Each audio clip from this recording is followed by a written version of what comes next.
Lamentation, chapitre 1. Et quoi? Elle est assise solitaire, cette ville si peuplée.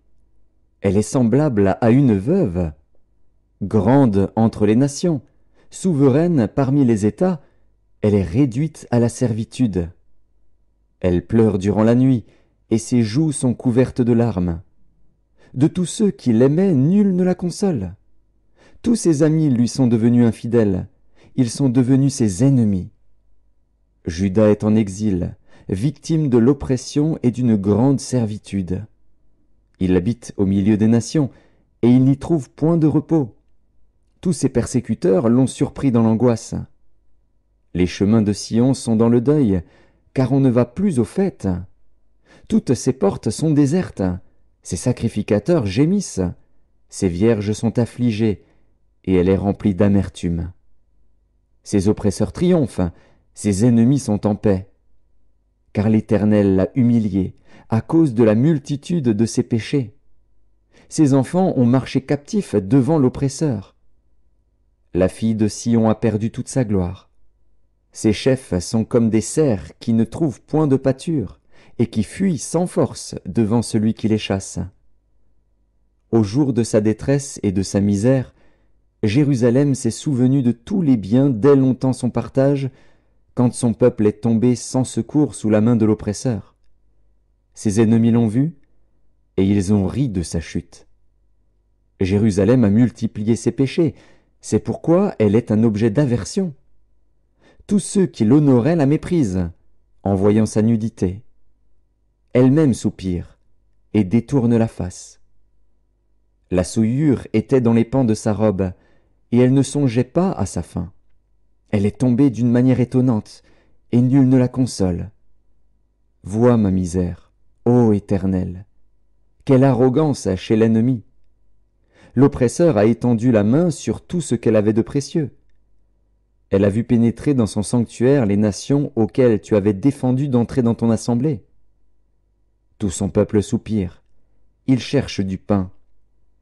Ils ont donné leurs choses précieuses pour de la nourriture, afin de ranimer leur vie. Vois, Éternel, regarde comme je suis avili. Je m'adresse à vous tous qui passez ici. Regardez et voyez s'il est une douleur pareille à ma douleur, à celle dont j'ai été frappé. L'Éternel m'a affligé au jour de son ardente colère. D'en haut, il a lancé dans mes os un feu qui les dévore. Il a tendu un filet sous mes pieds. Il m'a fait tomber en arrière. Il m'a jeté dans la désolation, dans une langueur de tous les jours. Sa main a lié le joug de mes iniquités. Elles se sont entrelacées, appliquées sur mon cou. Il a brisé ma force. Le Seigneur m'a livré à des mains auxquelles je ne puis résister. Le Seigneur a terrassé tous mes guerriers au milieu de moi. Il a rassemblé contre moi une armée pour détruire mes jeunes hommes. Le Seigneur a foulé au pressoir la Vierge, fille de Juda.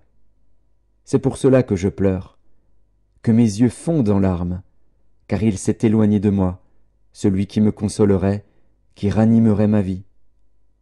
Mes fils sont dans la désolation, parce que l'ennemi a triomphé. Sion a étendu les mains, et personne ne l'a consolé. L'Éternel a envoyé contre Jacob les ennemis d'alentour. Jérusalem a été un objet d'horreur au milieu d'eux. L'Éternel est juste, car j'ai été rebelle à ses ordres. Écoutez, vous tous, peuple, et voyez ma douleur. Mes vierges et mes jeunes hommes sont allés en captivité. J'ai appelé mes amis, et ils m'ont trompé. Mes sacrificateurs et mes anciens ont expiré dans la ville. Ils cherchaient de la nourriture afin de ranimer leur vie. Éternel, regarde ma détresse. Mes entrailles bouillonnent, mon cœur est bouleversé au-dedans de moi, car j'ai été rebelle. Au dehors, l'épée a fait ses ravages, au dedans la mort. On a entendu mes soupirs, et personne ne m'a consolé. Tous mes ennemis ont appris mon malheur. Ils se sont réjouis de ce que tu l'as causé. Tu amèneras, tu publieras le jour où ils seront comme moi.